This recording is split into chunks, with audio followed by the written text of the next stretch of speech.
In the late 1870s, the British Empire hungered for control over southern Africa. Diamonds had been discovered, and one powerful African kingdom stood in the way, the Zulu. They were led by the proud and capable King Cetshwayo. British High Commissioner, Sir Bartle Frere, wanted a federated South Africa under British rule. To achieve it, he needed to crush Zulu independence. In December 1878, he issued an impossible ultimatum: disband your army in 30 days, or face invasion. Cetshwayo refused. War was coming. On January 11, 1879, British forces under Lord Chelmsford crossed into Zululand in 3 columns. About 18,000 men total, armed with modern rifles and artillery. They expected an easy victory over savages. But the Zulu army was no rabble. 40,000 disciplined warriors, organized into regiments called impis. They were trained in fast-moving tactics. The first clashes were small, but the real storm hit on January 22nd. At Isandlwana Mountain, Chelmsford split his forces and left the main camp vulnerable. No proper defenses, wagons not circled for protection. Around 20,000 Zulu warriors, hidden in the hills, launched a massive horns of the buffalo attack. Flanking horns encircling, chest striking head-on.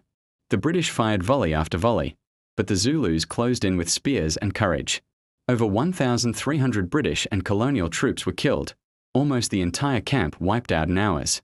One of the worst defeats in British colonial history. Rifles and ammunition fell into Zulu hands. The Empire was stunned. That same afternoon, a small British garrison of just 150 men at Rorke's Drift faced thousands of victorious Zulus. For nearly 12 hours, they held the line, barricading with mealie bags, firing until barrels glowed red.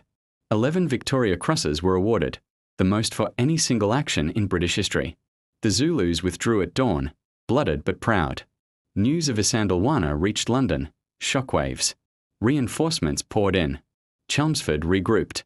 In March-April, British victories at Kambula and Njindlovu broke Zulu momentum.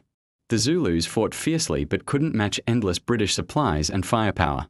On July 4, 1879, at Ulundi, the Zulu Royal Kraal, the final battle unfolded. British squares with Gatling guns and artillery mowed down charging warriors. Thousands of Zulus fell. King Cetshwayo fled, later captured. The Zulu kingdom was shattered, divided, annexed by 1887. The war cost thousands of lives and ended Zulu independence, paving the way for full British control in South Africa. Yet the Zulus' bravery at Isandlwana became legend, a reminder that even mighty empires can be humbled by determined warriors fighting for their homeland.